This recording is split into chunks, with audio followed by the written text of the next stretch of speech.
This is Slashy here at Valve's Dota 2 Championships in the International, and I am here with Alliance's Akke, who now, after defeating Navi 2-0, is now 20-1, confirmed for the Grand Finals, the International 3, and has won at least $630,000, only one match away from nearly 1.4 million. Akke, now that you're in the finals, it's something that you've been wanting to do for this long. It's kind of cliche, but how do you feel right now? It just feels so great beating Navi, who was topped by a lot of people, to win the series as well. To beat them 2-0 just feels amazing. This is the first time that Navi has actually been knocked down to the losers bracket ever in the International. You know, coming into this game, I interviewed you yesterday. You said you felt pretty confident that you're going to be able to do this. You executed seemingly what you wanted to do. Was it everything? Did everything happen the way you wanted?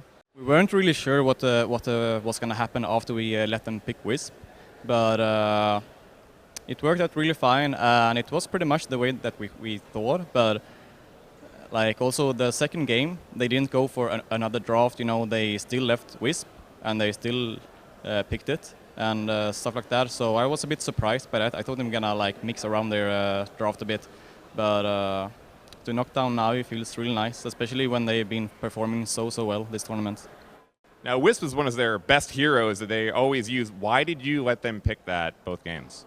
We felt that we had a pretty good strat to counter Wisp, and also the thing with Wisp is that you never get it. Like, every team bans it, so even if they play it really well, they haven't practiced it a lot. Are you able to go into a little bit about your strategy and why you let them pick that and how you were thinking about going in? Well, we just felt that we were able to beat their Wisp. Like, you can feel from team to team which teams that have a good Wisp and a decent Wisp. Like, I'm not saying that Navi's Wisp is bad, but we just felt that that we were able to beat it. And EGM played a perfect Naga, which is a really good counter to Wisp in a way that you can sleep when they try to go in. And also when they choose pick, we were able to choose side, so we choose Dire to have the Roshan advantage.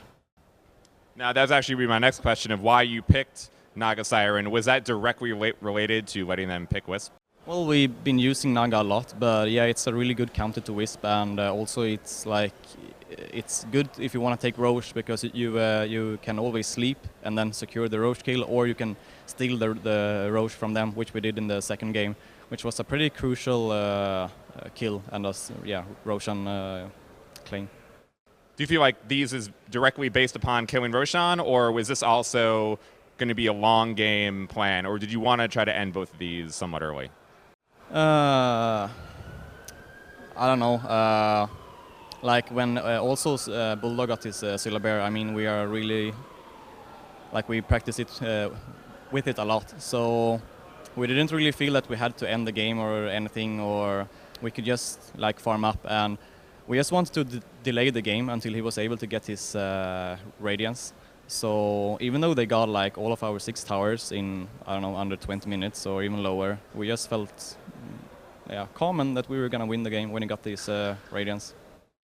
What were you thinking in that second game when they hadn't taken down so many towers? You know, what was going through your heads? What were you telling each other? We were pretty calm, but at the same time, it's a bit of a risk, because if they actually get one good fight, they're gonna take our access, and then it's really hard to come back with the one side down. So we just try to push as much as possible and just wait for the Radiance, and if they overcommit, like they dive us, then we are still able to fight. But yeah, we kind of pushed them back, and then we got some room for Bulldog to farm, and we went back from there. Was the goal generally with these to, I think both games ended under a half an hour each, was the goal to end these kind of early? Were you worried at all if they had went long? I think both games we had better late game than they did, so yeah, we were pretty calm. Seems like there's not any issues at all. Like when we had Alchemist on Loda, and Bulldog has had its Syllabear, and also the first game we had Alchemist again, and I don't remember the rest of the heroes, but yeah, we felt that, we even said it during the game, that we didn't really have to push it, you know, that we could still farm and take it late game. Walking past some of the other pro players, they were also mentioning Alchemist as one of the major reasons that they thought that you won. How much emphasis do you think that played in the match? Not that much, I must say. Like, it's a really good hero, but if you compare it to the Chinese teams, they tend to first pick it. So I don't know. Like, we don't rate it that high, but of course it's a really good hero. But we had Alch, the one game that we lost as well. So now that you're in the finals, you get to sit back and wait for the lower bracket to play out. We actually have diversity. We have Navi in there. We have one Chinese team. We have Orange in there, all fighting for that last spot. Is there any one of the three that you would like to play in the finals? Since yesterday I said Tong Fu, like that I wanted to meet them, but then Navi came there. I don't know, it's just so hard to choose, but I think the Chinese teams are a bit harder. You know, all of the games tend to go really late game, but versus, I mean, when we play the European teams, it can end like it did today, like pretty early. So I don't know, actually, like, yeah. It seems like the Chinese teams have given you the hardest run so far. You got past DK, but that was really close. The LGD game was really close too. Do you think if Tong Fu came back and was able to play you in the final, this is going to be your most difficult time? It will be a really hard game for sure, but I still think the DK games were the toughest ones for sure. I was so happy yesterday when we won versus DK. I was really happy today as well. That when you come this far, you only aim for the first place. Of course, I'm super happy to be top 2, but we just try to stay calm and focus on the grand finals. Puppy mentioned in our interview that it would be a dream final to have Navi play against you guys in the grand finals, not just the winners bracket finals. Do you feel like there would be any more specialty in playing them again rather than playing Orange or Tong Fu? I think it would be great to play Navi again. I mean, when you go to this many tournaments, you get pretty close to the other players as well, and all of the people in Navi is really nice. I was sitting and speaking to Havost one of the days when we were here a lot, and he's really nice.